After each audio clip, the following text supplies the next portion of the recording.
Hey, y'all. Welcome to Reset with Raven, the podcast where we help folks who feel discouraged, disappointed, or frustrated with life discover healthy ways to reset from pain, setback, and devastation. Today, we are joined by Gissele Taraba. Gissele experienced anxiety and panic attacks and has incorporated self love and self compassion into her own healing and is now helping others in their journey. Welcome, Gissele. Hi, thank you so much for actually having me on your podcast. I am excited that you are here. So, we have to jump right into it. In light of all of the most recent Oscar events, there's a lot of talk about managing our emotions and extending compassion. What's something from your perspective that we all can do when we're experiencing, a negative emotion? And also to talk to us about, like, as a viewer, how you process, what you saw, and what you think could have been some alternative ways to approach that situation. Yeah, thank you. It's a great question. I just want to say that in hindsight is always 2020. So how you manage things in the moment can be very different, but over time, as you continue to practice the tools that I'm going to talk about, it gets easier and easier to be able to manage and emotionally regulate when there are some challenges that come up. To be honest, I was shocked at when I was watching the Oscars. Just like everyone else, we were not expecting sort of the reaction that happened. But I remember reflecting after the fact, and I really thought about the difference between empathy and compassion. And I use this analogy with the people I work with, which is supposing that you're on a lake and you're on a boat and you're rowing, it's a lovely day, and you see someone drowning. Empathy is actually jumping in the lake and trying to save them. Because empathy has actually been found in research to activate the pain areas, the pain receptors in your brain. And so as you're seeing someone suffer, you suffer along with them. Compassion, on the other hand, is actually you staying on the boat and being able to see, to number one, regulate your own emotions, and then see the other person as empowered, but just suffering in the moment. And because you stay on the boat, you're able to help them up and kind of maintain or regulate their emotions to alleviate their suffering. So what I saw at the Oscars was actually, when I was really reflecting on it again after the fact, was that, so obviously, Will Smith's wife, Jada, has had a long-term battle with alopecia. And her reaction to the joke really was one of frustration in her. So she was suffering. And Will Smith, when you watch the video, you actually see him kind of laughing at first. And it wasn't until he noticed his wife's reaction that he realized she was in pain. And then what happened, going to my analogy, is that he drowned with her, which is he felt her pain as his pain. And his only answer in the moment, rather than staying on the boat and helping her regulate, in addressing perhaps the comment that Chris had made with compassion, he actually allowed his, own suffering to overflow, and then decided that he was going to release that suffering and make the source, which was Chris, pay for it or just stop him. And as you see, like, that's sort of what happens when we're not able to kind of maintain our own emotions. That could have been handled a many number of different ways. He could have talked to Chris after the fact. He could have also taken that opportunity to go up on stage and talk about his wife's struggle and how compassion is so important, how we shouldn't put so much weight on how people look, or really rethinking how we do comedy. And so there are many different ways he could have handled it, but he couldn't have handled it differently if he wasn't able to hold space for his emotion first. So put his own oxygen mask on first, and then try to assist his wife. Because as you saw, he wasn't in control, and that has the aftermath of that has been his career, basically, which he took a lifetime to build and now seems to have been kind of impacted, I guess, by his behavior. That I was thinking through, and it's interesting, how we're all dissecting this situation after the fact. And, you wonder what might you have done in a similar situation. What would you say if when someone else, when we're faced with an emotion that just seems to overtake us? What can we do? Yeah, that's a great question. And the other thing that I reflected after the fact was that I have been Chris. I have said stuff that people have found hurtful. And I have also been Will Smith, which is reacting when someone has said something hurtful. And so I can say that we can all say that we've all been in that circumstance, probably in smaller instances, but we've all kind of reacted out of hurt. And we've also said things that somebody could go like, that's probably not appropriate. One of the things I like to do is really just take a pause. The best thing you could do at any moment is take a breath, because breathing actually keeps you grounded in the moment and gives you the space to be able to not react, but rather than respond. What I also like to do is to give myself compassion in the moment. And how I do that is I'll put my hand on my heart. You can put your hand somewhere else, wherever it's soothing. And the reason why we do that in, compassion teachers is because the hand or touch actually releases oxytocin. So it's like a mom hugging you're like a baby. You're giving yourself that, oh, okay. And I'll say to myself, like, this is hard. Like, this is this is challenging. What do I need in this moment? Okay, I might need to just step off. Okay, that's what I'm going to do. I'm going to step out because I cannot just stay in the circumstance. I may need to tell myself that I'm valuable, that I'm loved, that I'm seen. Whatever I need to give myself in the moment, I will give it to myself to enable myself to regulate enough to figure out my next step. But if I don't take the pause, if I don't give that space, I'm more likely to react in the moment. And sometimes it's like very fast by the time you react. I know it seemed like it took a while, but by the time he got up and went and hit Chris, but I'm sure in his mind, it happened quickly, right? So when you give yourself the space, and the more you give yourself the opportunity to take a breath and take a pause before you move, it becomes a habit. And then you're always taking a moment to say, okay, how am I going to move forward from here? Or what am I going to do in this moment? That reminds me, I know offline we talked about mindfulness and giving yourself space.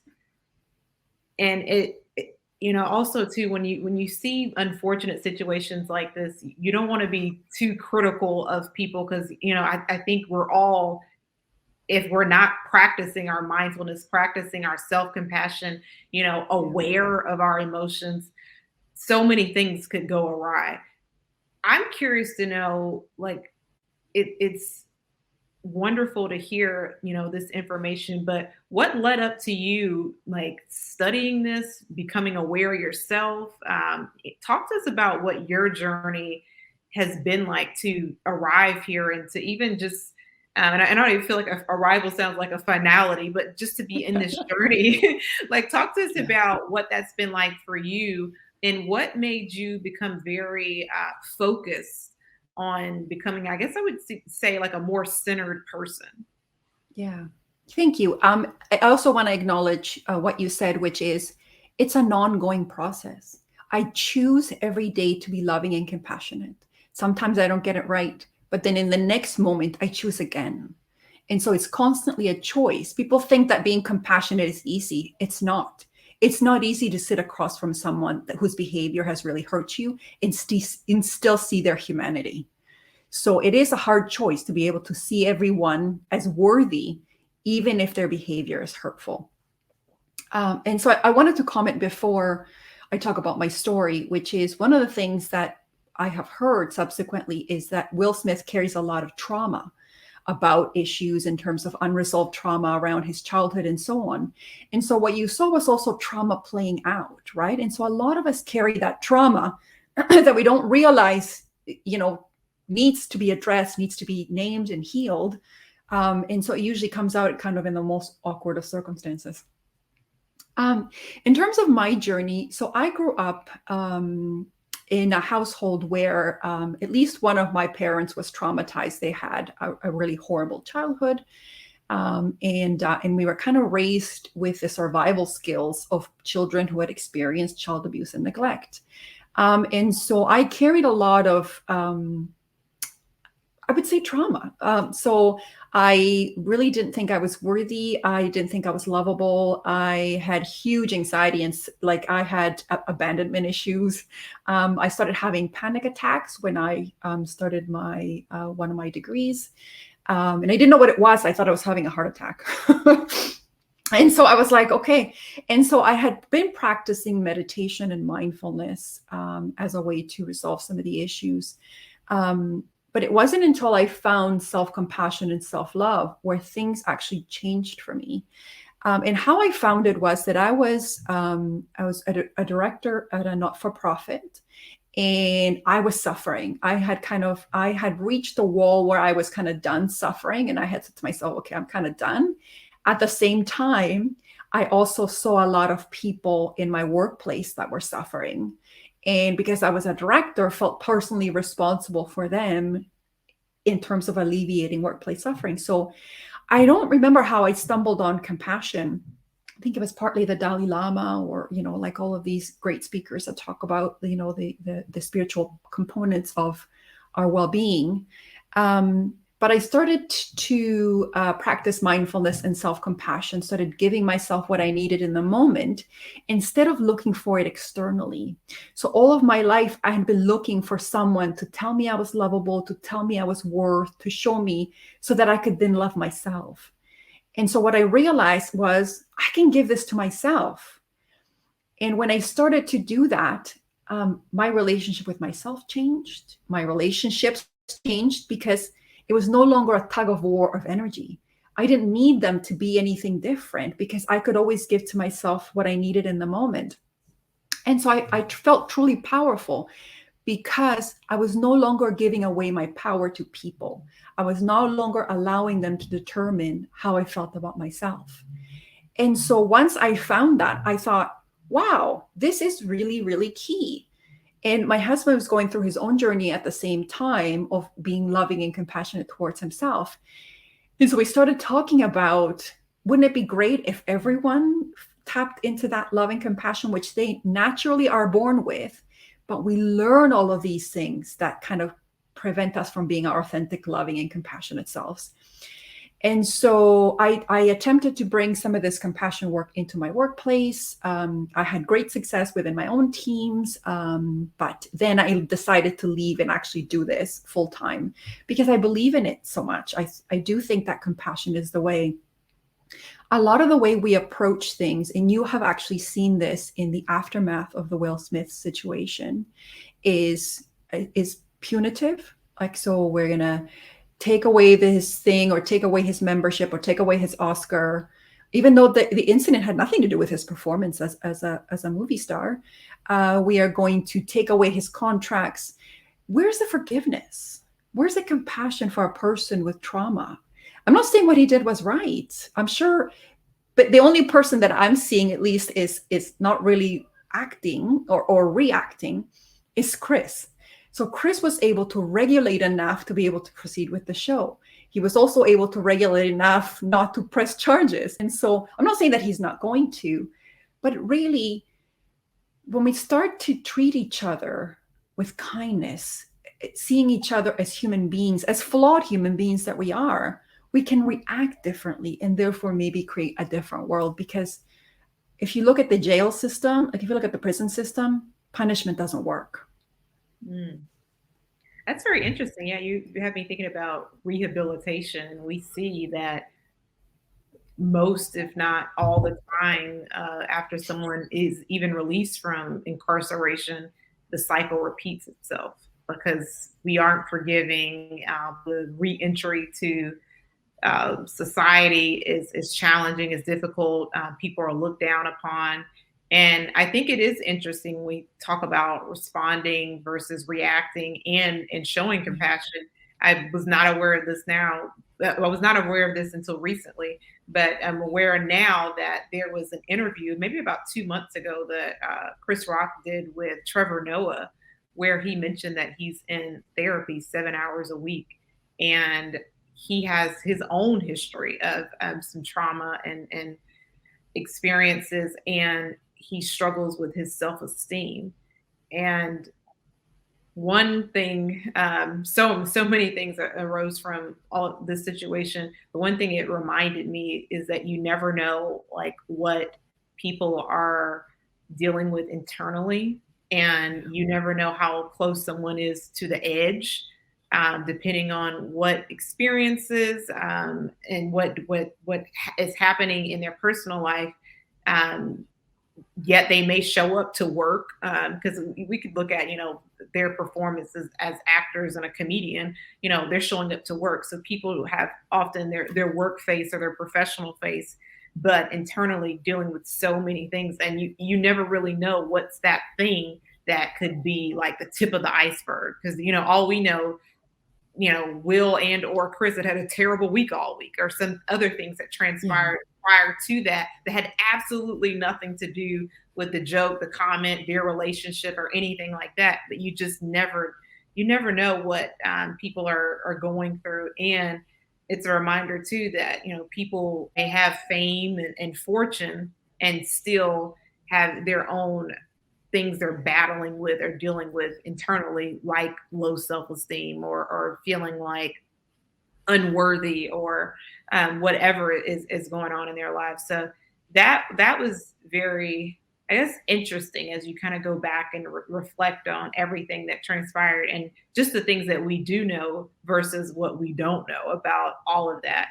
Um, Another thing that is coming to mind is like when you talked about anxiety and panic attacks and de-stressing, it makes me think about like burnout.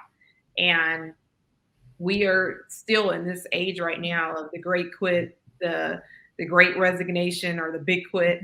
And it sounds like people, I had someone message me this morning say, hey, you should do an episode about purpose and meaning, and feeling like you can't find it or you can't discover it, and not happy in your job and in your work. Um, and when you talked about panic attacks, it made me think about an anxiety. I remember when every Sunday night, a previous job that I worked, I would feel like the heaviness. I would feel like just like a heaviness. And I feel like, even, I don't know if it was like palpitations, but it probably was some form of that. When I would go into the environment, I would just feel like a rush, and not a good rush, just like, oh my gosh, like dreading something. So I'm curious, from your perspective, and from your training, and what you do every day. What are some ways that we can all de-stress or get rid of anxiety? And I know it's different for everyone, but what are some things that you've seen that are maybe practical, helpful, and if they're easy, something that we could just easily incorporate? Yeah. Thank you for sharing that. Thank you for sharing your story. I can relate to that. I can also relate to the fact I used to be an HR director. And one of the things that I noticed was, for the staff, behavior is language. And there are times when, if you are not telling yourself your truth, your body will tell you the truth. So we had staff, like, there would be some people that just wouldn't show up to work. And it was that reason, because they couldn't, the job was so stressful, they just couldn't make it in. And so their body was telling them, we don't want to do this. And so that's why sometimes you see people leave on sick leaves, but because their body is saying to them, hey, hey, hey, but they're not willing to tell themselves that. Sometimes the whole golden handcuffs, that's what we call them, when you got a good job and good paying benefits, and you can't see yourself past you don't believe in your dreams. And so you think, well, I can't leave this good job because that's what I was taught, And so, but your body finds a way, because if you're not in alignment with what you're supposed to do or what really brings you joy, this is when you start to get kind of burnout and stressed out. And so one of the things I think is also being authentically yourself, is following your joy and listening to your intuition, which is telling you, maybe this isn't for you, even though, like when I look at the degrees I have done, I'm not doing any of that. Like, I incorporate it into my current job.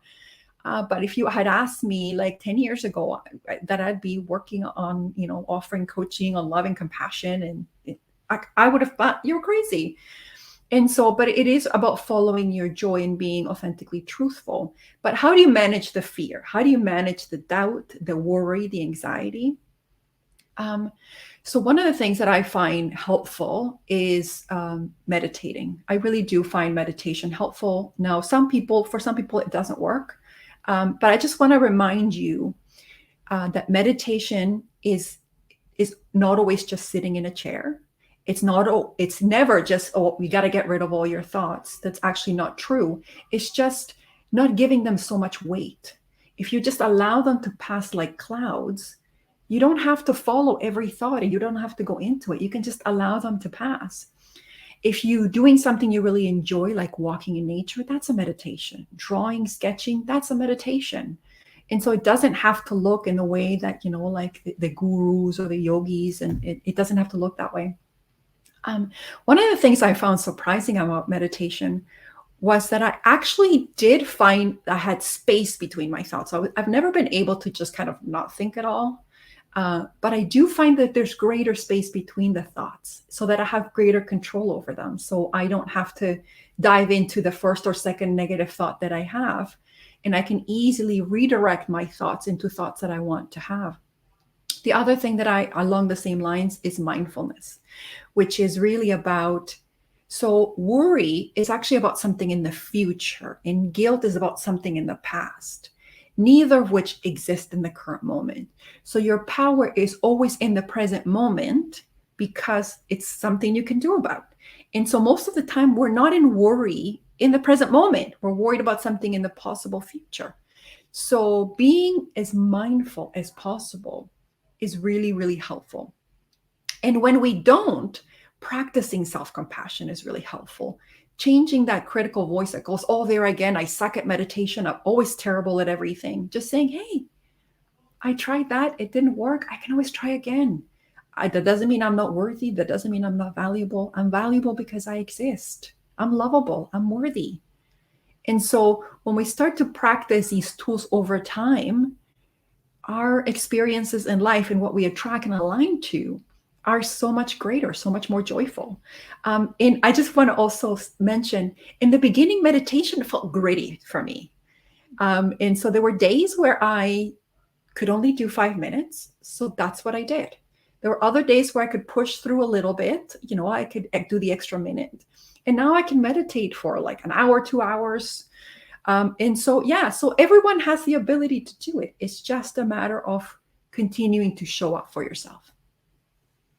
That is, meditation is something I have been trying for a while. And one of the things you said, like that I'm working on, is to give myself permission to try it in different ways and be okay with, like, okay, even though I set out for like 20 minutes, if you got five, you got five. That, I mean, it's something, right? And that's something I know I've been really hard on myself with, because my mind goes in all different directions, and trying to like calm my mind has been something that is challenging. I heard Tom Bilyeu use the term of impact theory, thinkitate. Have you ever heard that term before? No. And I I was don't, like, I'm aware of Tom, but I haven't heard of that. No.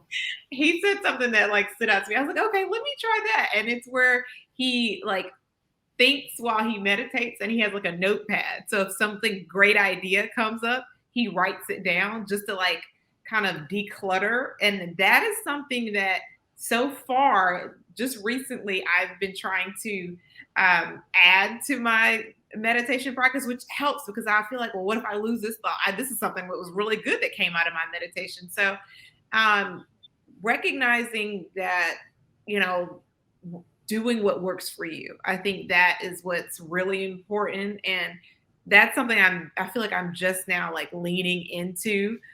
Because to your point, you hear like, well, the guru says do it this way, or here's like transcendental meditation, or here's this type of meditation. And you're like, none of this works for me, or I'm all over the place, and trying not to, like, what's the term, like throw the baby out with the bathwater, and just find a practice that works for you. I wanted to ask you too, because you said that worry is thinking about like the future, and I continue to hear too, like mindfulness is, being present for those of us like me who struggle with like, we're always trying to think like, well, preparation or what about this or what about that, and even sometimes it's seen like my dad has a military background and he's used the term hypervigilance, and even I've said to him like, I feel like you're borderline just worrying about something that may not or likely won't ever happen, but maybe you use terms like hypervigilance. What are your thoughts, or what would you share with us that people are like, well, I'm looking at it as I'm preparing for what could happen or what if happens, or I just am trying to be future forward thinking, but we're channeling it into worry. What are your thoughts on that? Yeah, that's a great question. So I would say that hypervigilance is fear. So here's the thing. Hasn't this ever happened to you? So for me, like when I was probably at my worst with my anxiety, I used to think of things that never happened, ever. Up till now, nothing of that has happened. And when I look back on all those times that I wasted, and I'm going to be compassionate for myself right now, like it wasn't wasted because I learned. But when I think back about all those instances where I could have really been enjoyed, when I could have really enjoyed those moments, I spent so much time thinking of a future that never happened. You got to understand, Raven, that the mind cannot comprehend all possibilities. It can't. The world is full of infinite possibilities of things that happen. And in my life, some of the most extraordinary things that have happened, I didn't think of. I never thought about doing a podcast. I never thought about doing this loving compassion stuff. It was me following my intuition, my gut, my higher self, which already knows all of these things. But when the mind is so busy thinking it's planning, all it's doing is just revving its engine, and it doesn't get us further along the journey. And so the mind can't conceive of every possibility. It only thinks of a small fraction of very negative ones, and it thinks it's preparing itself.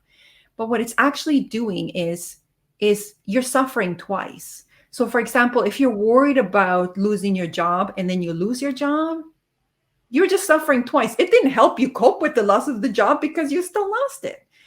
And so it really is about appreciation and joy and being in the present moment and understanding that we all have the power within us to cope with whatever happens to us. Every day people cope with illness. Every day people cope with loss.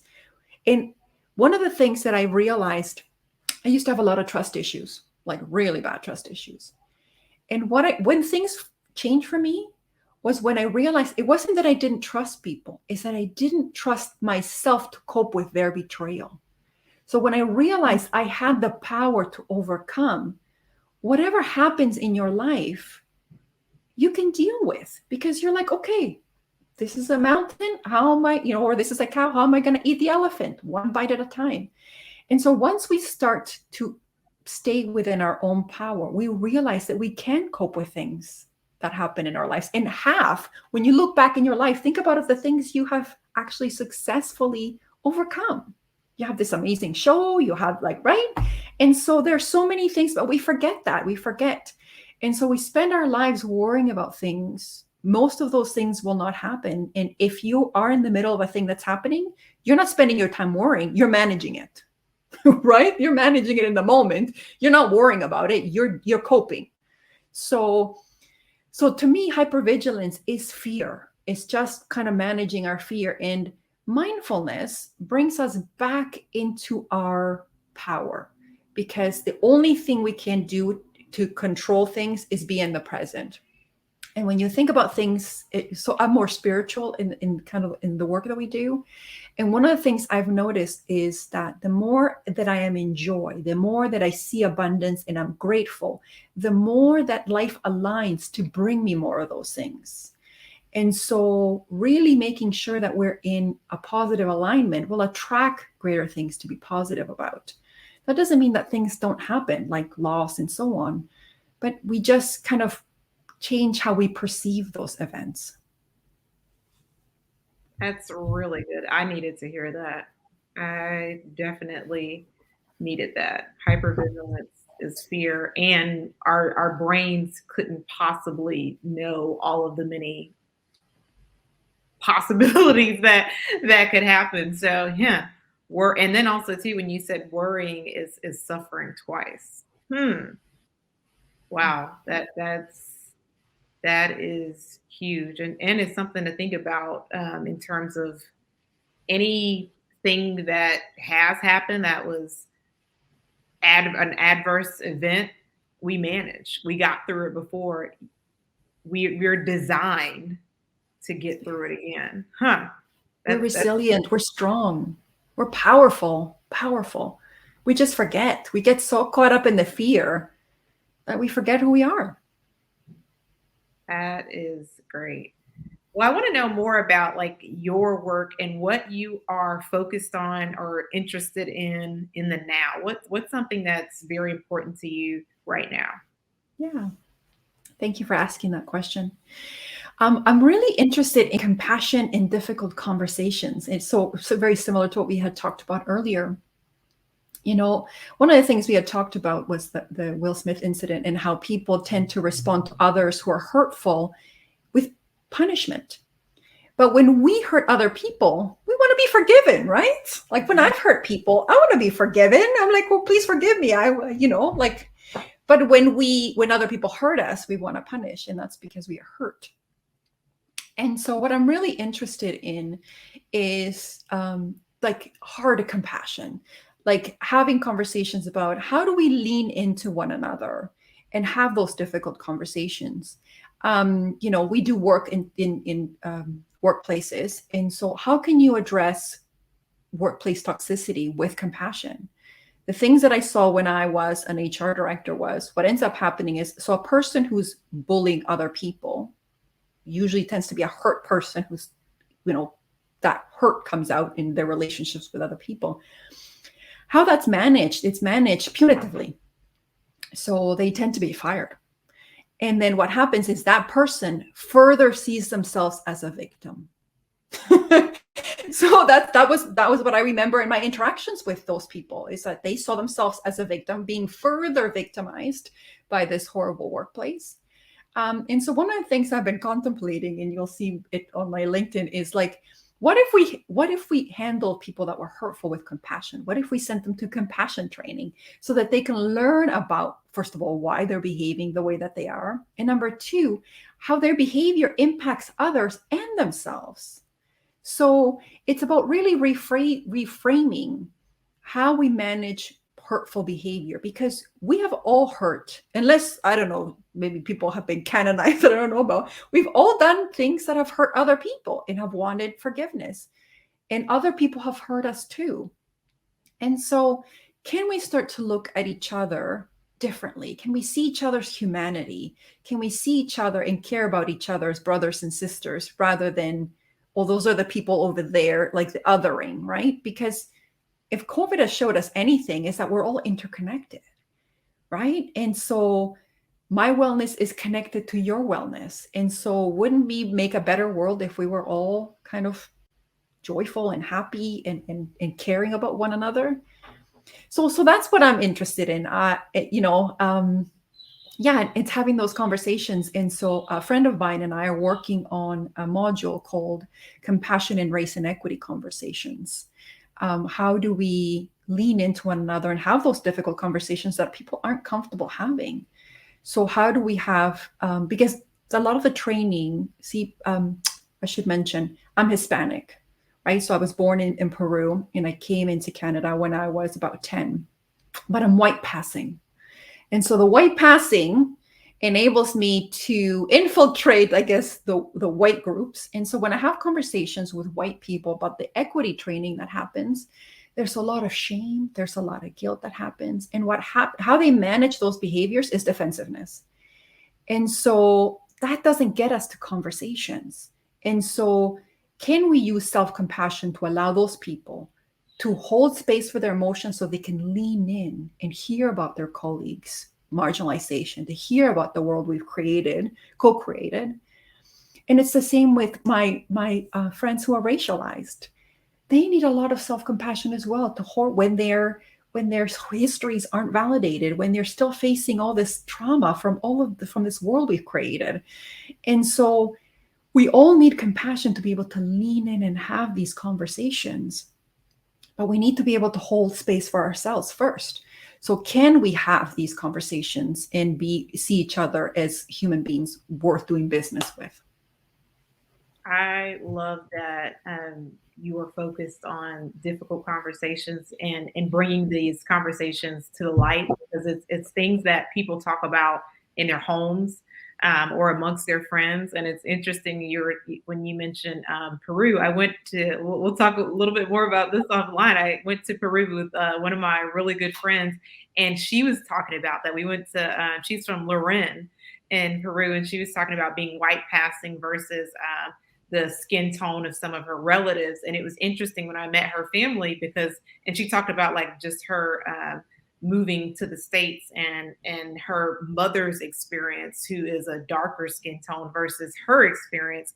And she's more, as you use the term, white passing. And it was just a very interesting conversation. And I don't think some of these conversations are not conversations that are had like on a podcast or like a more global platform. So I'm excited to follow everything that you're doing. And before I ask my final question, where can our listeners and our YouTube viewers, where can they keep up with you and what you have going on right now? Yeah, thank you. Before I answer that, if you don't mind, I have actually experienced very similar to your friend. So I'm the whitest out of my family, and my family faced a lot of racism when we came into Canada.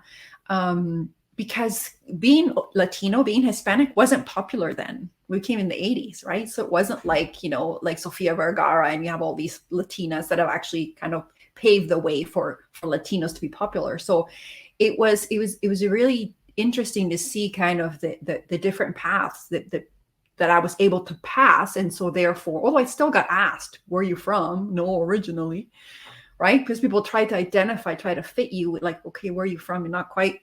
But even Latino people are also quite racist within that group, right? So what I remember being in Peru, and that people that were the darker people, the more indigenous people, were actually faced a lot of racism themselves. So there's a lot of work that needs to be done within each of our communities about colorism and about how we treat each other and about how we perceive worthiness in terms of skin colors. But okay, so in terms of where people can find me, we have a website called www.maitricentre.com. So it's mytreecenter.com. We are on social media. So we're on Instagram, Facebook, and it's at mytreecenter1, because I guess there's another Mytree Center somewhere. And I'm also on TikTok. I do little short videos to help the community to sort of, be able to hold space for themselves. I think we talked about why forgiveness is important for manifestation. So they're very, very short clips that hopefully is helping our community. And we also have a podcast called the Love and Compassion Podcast, where we bring guests to talk about how love and compassion can really transform our lives. We've had some pretty powerful podcasts. I know one of them was a conversation with a woman about how she found compassion for herself and for her assaulter after a sexual assault. And so that was really, really powerful. So yeah, so that's where we are. Thank you for asking. Awesome. And a final question. We talked about so much with anxiety, compassion, pain. My final question is, what's the greatest lesson you've learned in your reset?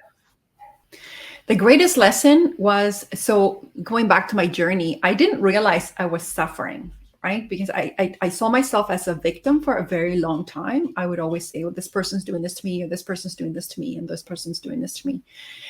And the greatest lesson that I got was some of those things that I experienced, they were not my fault, but they were my responsibility, in the sense that I could have control over how I felt. I had situations happen to me, but the thoughts that I carried after those situations and continuing to re-traumatize myself was me. It was my thoughts. Once I realized I didn't need to give people power over me anymore, I truly felt powerful. And so reminding myself of that I could have control over my thoughts and that I could choose thoughts of joy and happiness and love and compassion. And I can give myself compassion when I fail. That's one of the things as a self-love and compassion coach is that, like when you're not compassionate, you're like, oh crap, what am I selling? Right? But the truth of the matter is, it's a choice. It's a daily choice for all of us. And so, yeah, so that has been my greatest lesson is that I have more power than I gave myself credit for. And so do you. That is definitely powerful as a mic drop. Gissele, thank you so much. Super appreciative. All right, everyone. Worrying is suffering twice. It's about appreciation, being present in the moment, and joy. I can have control over my thoughts. It's a daily choice. Y'all know someone who needs to hear this. They need this message. Make sure you share it with someone today. And don't forget, a reset is always available to you.